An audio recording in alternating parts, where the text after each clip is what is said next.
బ్రహ్మానందము ఏమని తెలుపను? ఇదే బ్రహ్మానందమా? నీలమాధవుని నిజ రూపమా? వెండి వెన్నెల నిండు కురిసిన కలువ నేత్రమా? వేయి భానులు వెళ్ళి విరిచిన పద్మ నేత్రమా? నా కన్నులను వెలిగి నిలిచే సృష్టి స్థితి లయాత్మక రూపమా? నీలమాధవుని నిజ రూపమా?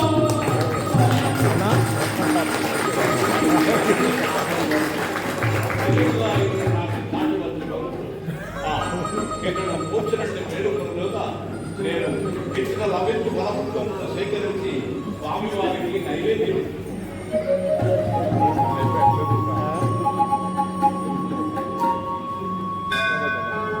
విద్యాపతి విద్యాపతి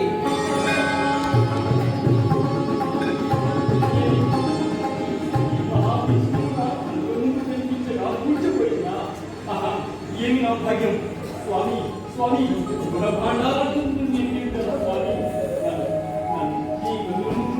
ఏ కోరికలు నేను ఐక్యం చేసుకోతండి నేను ఐక్యం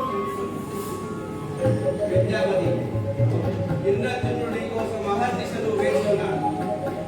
అతని చే ఒక దైవ కార్యం జరగవలసి ఉన్నది. నీవు ఇక ఉపేక్షించరా? స్వామి ఇంత అవసరం నా స్వార్థం కోసం నేను వచ్చిపోయినా స్వామి అధర్మం నుండి నన్ను రక్షించింది.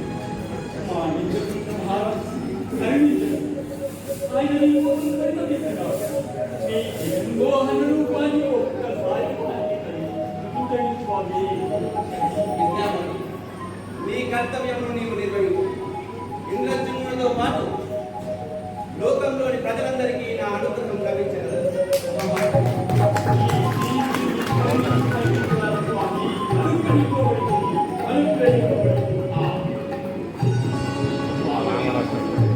ఏ అనుగ్రహం పొందితే నాయన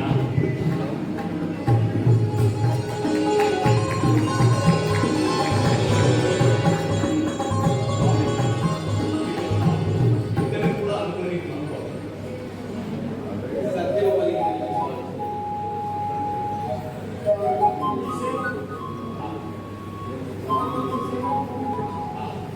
నీ సేవకి పూర్వపత్రులలో ఆలస్యమైంది మన్నించండి.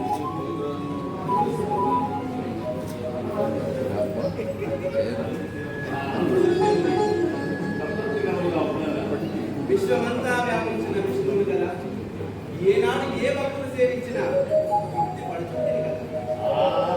అది వేరు స్వామి. నీవు శ్రీహరిగా ఉన్నప్పుడు విష్ణుగా ఉన్నప్పుడు అందరికీ దర్శనమిచ్చి ఉండవచ్చు.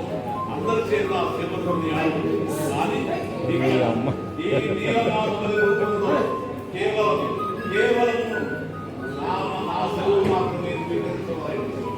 ఇంతవరకు అటు జరిగిన మాట నీవు ఇక్కడ లభించిన పద పుష్పములతో మాత్రమే నన్ను సేవించుంది. ఇచ్చట ఈ కథ లభించు. స్వామి నాకేమి తెలియదు స్వామి. నీకేమి కావాలేదు నాకేమి తెలుసు. మా అసలు సేవలు కూడా సార్వభౌముడు అపూర్వ వైభవంగా జగత్తుకు ఆనందం కలిగించే విధంగా నన్ను జగన్నాథునిగా చేసి ప్రజలందరినీ ధరింపజేయగా మత ప్రాంతములకు కట్టుబడక ఏ ఆచారములకు నియమములకు కట్టుబడని జగన్నాథునిగా అవతరించబోతున్నాను.